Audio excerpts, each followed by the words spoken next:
They know you're here.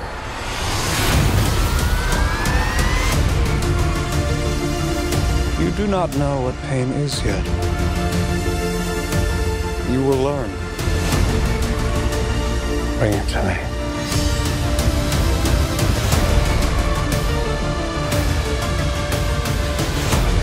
This breaks the world.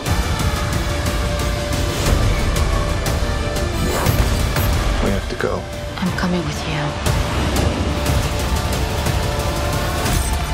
Where is he?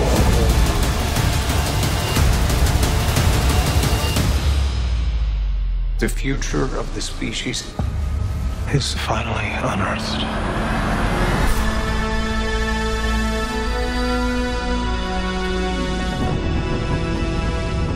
Hey everyone, welcome to our new episode. I'm Bella and I'm a Cinemaholic. I'm Ryan and I'm a Cinemaholic.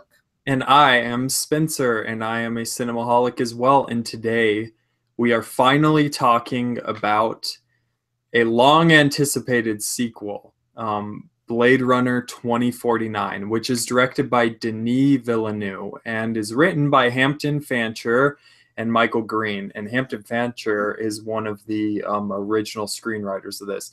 And the plot summary, according to IMDb, is a young Blade Runner's discovery of a long-buried secret leads him to track down former Blade Runner Rick Deckard, who's been missing for 30 years. So just a quick idea of the structure of this review. We're going to talk non-spoilers first, give our brief thoughts on this, but free of spoilers in case you haven't gotten a chance to catch the movie yet. And then we are going to be talking heavy spoilers with this. So let's start with Bella. Bella, what did you think of Blade Runner 2049? I was really excited for this movie, and when we had a chance to watch it, I didn't cry, but I almost did. And it was just beautiful. I love this movie. It's a masterpiece. I think it's a masterpiece. I just love it so much. The visuals it's just perfect. Performances were amazing, and I love Harrison Ford, and I'm so glad he was in this movie. Of course, Ryan Gosling was awesome too, and it was so meaningful. Like the last 10 minutes were amazing. I'm not gonna go into spoilers because we're doing that later, but yeah, I loved this movie. It was amazing, like everything about it. That's exactly what I was gonna say. Is like everything about this was amazing, and so I don't really know how to form my thoughts, and I don't know. We posted a reaction on Stardust, and it was we were literally just like in awe, speechless about this thing. Yeah. The direction, as always, Denis Villeneuve is one of my favorite directors now because he knocks it out of the park time and time again, and his ability to handle pacing and direction of actors is just outstanding, and how he's able to work with his writers and stuff and master the art of little dialogue. There's several chunks in this movie that are dialogue heavy, but it's a very silent, methodical film where it's a lot of reaction, it's a lot of emotion, it showcases each aspect of cinema, which brings up cinematography, which is outstanding. I mean, we shouldn't have expected anything less with Roger Deakins, but I mean, that's what I'm saying, is like the direction is he's able to utilize Roger's strengths, and there are several moments where he just hands it over and it's very cinematic, and the cinematography tells the story. The cast across the board, there weren't any performances at all that I was like, meh. It all floored across the board. And the score was something that I was kind of concerned on because they had switched composers and stuff, but Hans Zimmer knocked it out of the park.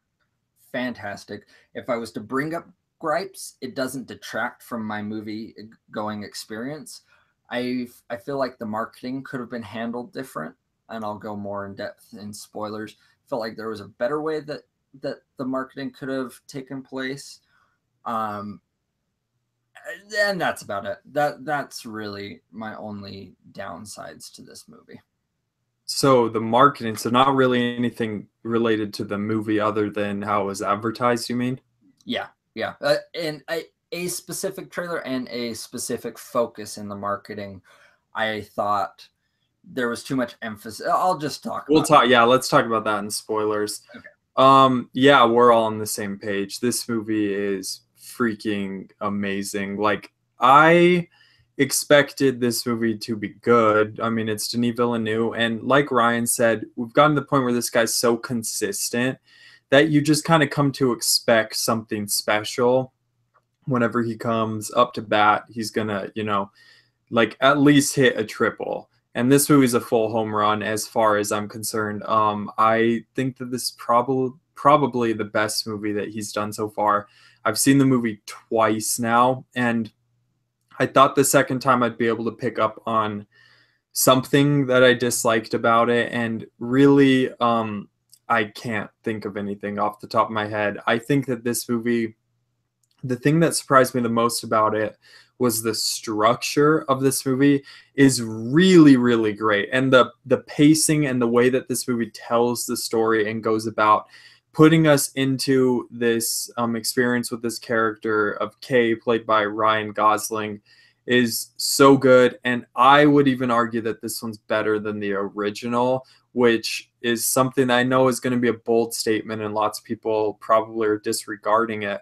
But one of the reasons why is because I think Ryan Gosling's character, it has so much more kind of, you have more of a connection to his character. The old movie's a little bit cold, and I feel like this movie had heart the way that the original really doesn't achieve. In a way, it can achieve that after a certain amount of views, but even on the first view of this movie, and it sounds like the same with you guys, the ending of this movie is it floors you emotionally. And so I think that steps up this movie even more, is that it takes the coldness of the original and it vamps it up. And I mean, even I don't want to talk about that too much because I would want to go into spoilers, but that actually kind of plays into the story of this one. Let's go into spoilers, Ryan. Just continue that thought and transition into spoilers. Okay. So the first one is very cold. It's very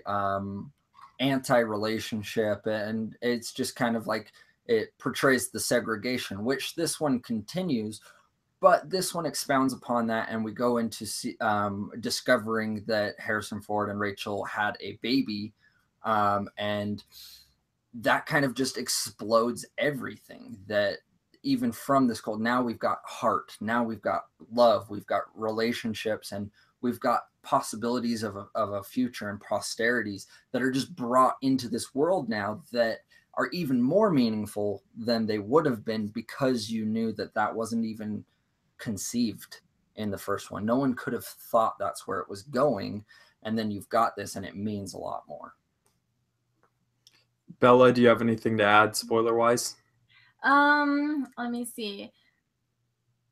I don't really think so.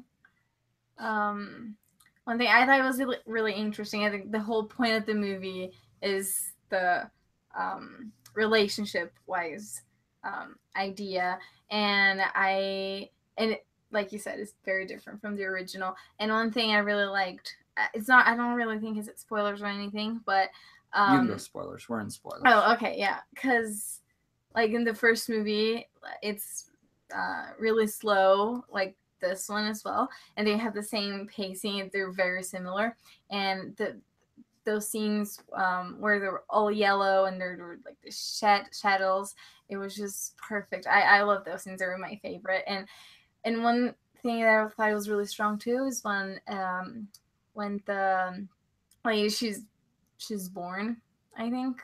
I don't really know how to say it, but like they just got her the C-section. Yeah, like the C-section thing. That was really I couldn't really watch it. I was struggling, but I don't think there's anything related to spoilers that I really want to talk more about it. So.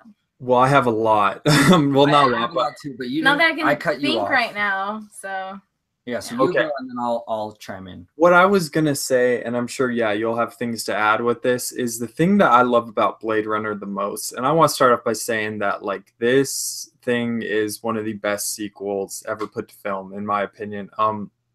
The reason why is I feel like the transition to this 30 years like post Blade Runner feels very organic. It feels like the same exact world that we left at the end of Blade Runner and come back, and there is so much more stuff going on. It's evolved in a way that's really interesting. One of the short films before the movie, if you watched it, was all about this blackout where they lost the records for replicants, the old model replicants. And this movie like addresses that in a really interesting way. One thing that the movie reveals within the first scene that I watched all the trailers as well, it did not reveal this, is that Ryan Gosling is a replicant. And from the opening scene, I was like, wow, that is an insane piece of information we're given in this movie. And the way they explore aspects about that, he has a relationship with this hologram named Joy, who's played by Ana de Armas. I think that's her name. Ana de Armas or something. She was brilliant in this movie. She stole many of the scenes she was in. And seeing these two non-human organisms or life forms attempt to form a connection and a relationship that was meaningful emotionally devastated me to a point that like I legitimately was like profoundly sad through a lot of this movie. And the scene where Love crushes the hologram just broke my heart. Like honestly, that was one of the most depressing things I've ever seen in a movie ever.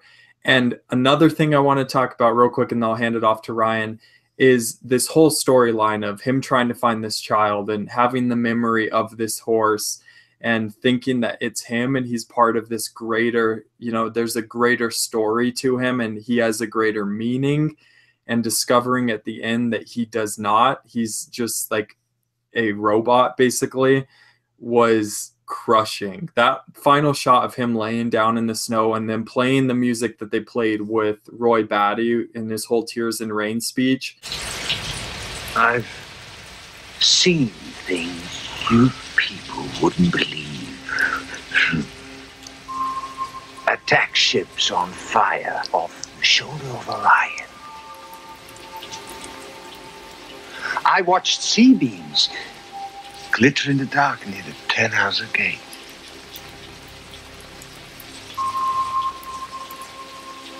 All those moments will be lost in time,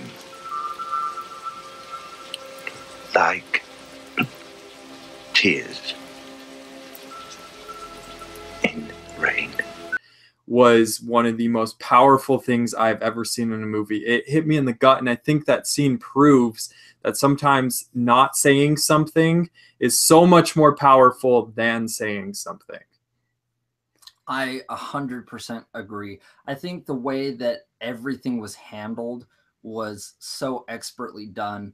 All the characters, Anna, I agree. First of all, just a little advice. Make sure before we do videos that you look up pronunciations of these characters' names.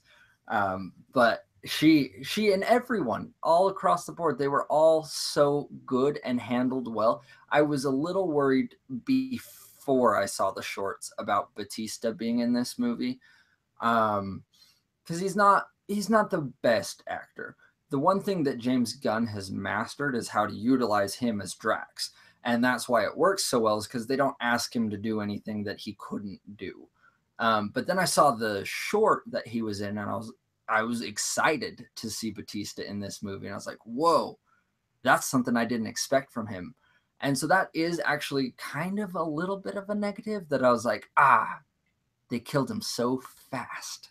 I wish I could have seen more, but I think that was perfect. I think that utilized everything so well, and then it tied in, and he had a presence throughout the rest of the movie. He's kind of an inciting incident, but I kind of wish I would have seen more, but I have no regrets with it. I totally love it. The other thing that I wanted to bring up was just the reverence and respect they had for the original was so adherent and so fantastic. I don't think it could have been done anyway. Both the writing and the directing and the acting and every aspect of this had such an homage to the original. and added onto it, which is so hard to do. It either comes across too kind of shriny, feels like they're creating this shrine to the original, or a remake, or they try to ignore it. This just had such a fantastic balance of everything. It never came across as any of those things. Like you said, the ending scene where they're playing that song again, and it's just like, you couldn't have chose anything better. Like, it just worked so well. Yeah. Right now, that's all that kind of coming to mind. Yeah, like I want to talk about Love. I hated her, and of course that's the point. But like I never despised a character as much as I did with her. Like I hated her. I couldn't stand her face. I just wanted to break all her bones. Which made the scene where she's murdered like. They dragged it out, and it kept going, and it kept going. And I was on the edge of my seat. I just want you to die. Yeah, I was just like satisfied in her pain and her anguish. I was just like, make her pay, make it last, and then it was so good. Yeah, it was amazing. And then when Rachel came up, I was like, oh my gosh, that was done very well too. Yeah, that was amazing. That CGI was really like it was way better than anything used in Rogue One. Yeah, it was the first thought I had when I saw it. I was like, Rogue One, okay. Yeah. I have one comment or interesting thing that I want to hear your opinion on that I've seen going around, and then you can add your final thoughts. There's been a lot of emphasis in reviews and stuff that I've seen in the negative reviews is that there's too much of an emphasis on sex or sexual nature, as well as graphic. There's a lot more violence and stuff.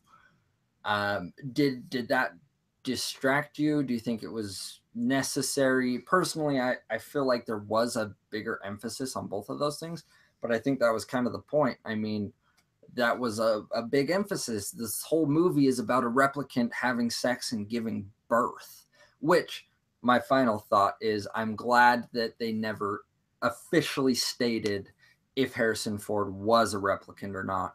I was worried how that would turn out with them just saying, I thought it could possibly present some plot holes with, so two replicants had a baby or what? I think it works perfectly well having a human have a baby with a replicant or two replicants having a baby together.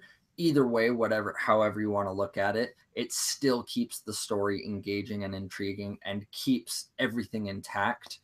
Personally, I am convinced he's a replicant at this point, but handing that all over to you, do you have any thoughts or comments on that stuff? One of my favorite scenes in this movie was the scene where they brought in the girl to become one with the hologram so that they could have sex. Like, that scene was very powerful to me. I found that scene to be incredibly moving in a way that lots of times sex scenes really are they're inconsequential to the film. They don't really have a place in it. They don't really belong in there. One of my favorite aspects of this movie is a sci-fi epic, guys. This is a 3-hour long sci-fi epic that is about a character. It's a character study of Agent, KD6-3.7 or whatever his name is. I think that's exactly his name because they say it a couple times in the movie. I was like, I need to remember that today. But I found him trying to find love despite lacking humanity, or he sees himself as lacking humanity. I found him the most relatable character in the movie, and so it didn't bother me at all. I did not think this one was any more violent than the original either. Like, the original had that scene where Roy Batty gouges the dude's eyes out. I think that's much more brutal than anything that really happens in this movie. Lots of the violence happens really quick, or it isn't really shown. The one thing I want to ask you guys, so first off, Ryan already answered it, but Bella, I'm interested to hear what you think. I also think Rick Deckard's a replicant, and I wanted to see what you thought on that. And I also wanted to ask, who's the MVP in this movie, like performance-wise to you guys? Like, who's the best performance in this? So I think he's a replicant, yes. And let me see. I don't think Jared Leto was one of them, but maybe. I think Love. I don't know. She was nasty. Yeah. I'm gonna say Ryan Gosling. I think that's the best he's ever been in his life. That is his That best is true. performance. Yeah. It was fantastic. That is true. And I want to ask you guys something too, because we watched the original, and I know a lot of people haven't seen the original. But do you still think they're gonna understand all the concept of the original? I think of the original or of this one. I got the original because there's a lot of moments that are really there that you needed to watch the original, but it helped a lot if you did. Wait, so are you asking, do they need to see the original to see this one? Yeah, like, do you think it would help? Yeah. Help, but I don't think I it's don't think necessary. it's necessary. Oh, I disagree completely. I think it's totally necessary. There are lots of moments like the bee on his hand, him asking Rachel in the first movie, like, there's a wasp on your hand, what do you do? I swat it, all that. And to kind of understand the relationship between Rick Deckard and Rachel, I find this movie to be a direct sequel to Blade Runner and very important. It's a standalone movie, like you guys said. Yeah.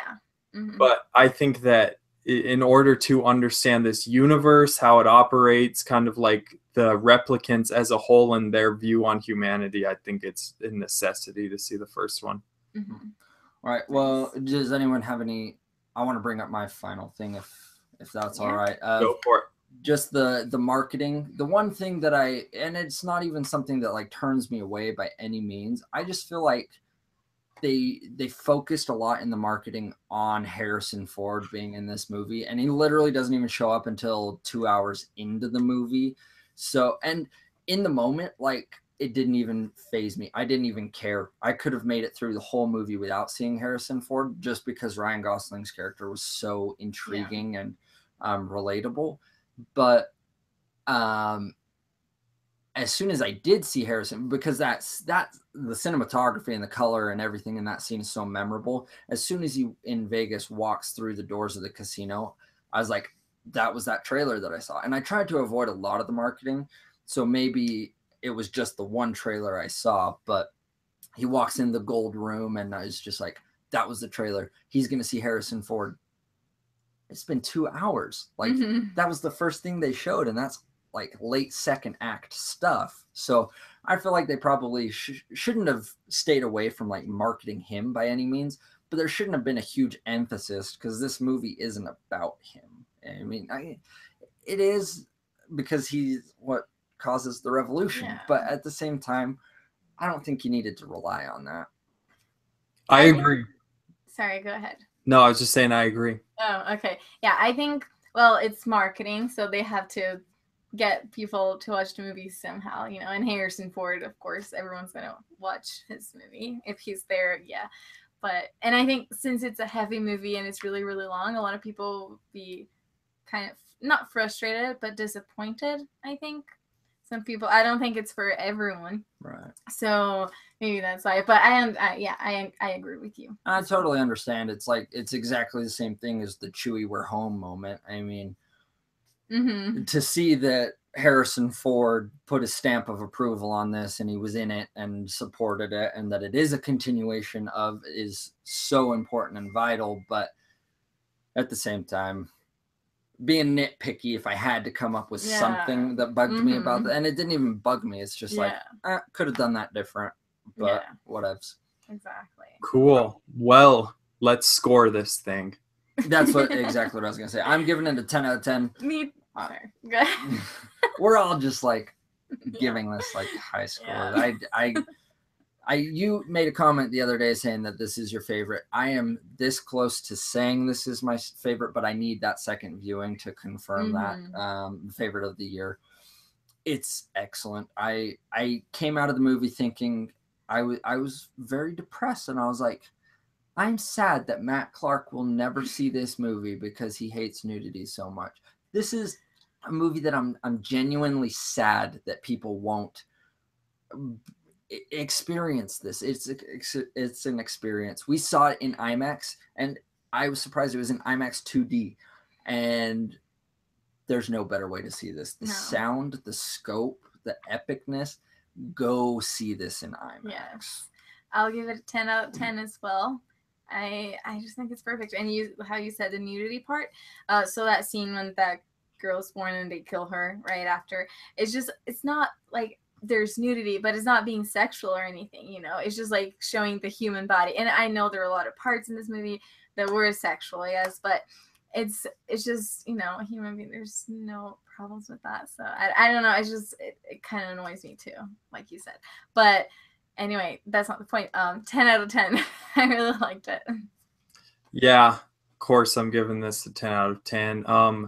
Yeah, this is, if anything is better than this year, then I'm going to be very surprised. And I can say that the second viewing, I might have even liked this movie more. This is one that's going to be, you can dissect it and notice more things that characters do and acting choices. It's a movie that's just perfect, and it's going to make people want to make movies or want to watch movies. And yeah, I felt the power of film while I watched this movie both times. So 10 out of 10. Awesome. Well, thank you guys so much for watching.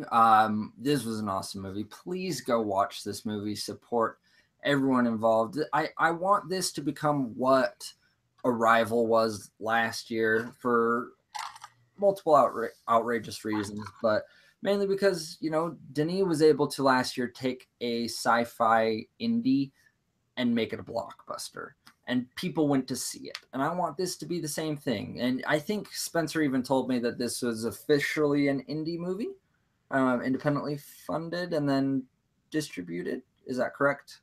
Yeah, I read somewhere that this was the highest, like it was the biggest budget indie movie basically ever made, independently financed, like you said, and then distributed. And it has lots of people distributing it. So yeah, so I definitely want a ton of people to see this so that it can be successful and so that more people can see it and it can go on and it can make a lot of money, but mainly because of the experience. This is something that you have to see in theaters, and this is something that I think every human should just be able to experience and to be able to go back and be like, yeah, I saw this thing and I'm going to let it influence my life. So thank you guys for watching. Check it out. That was a long rant.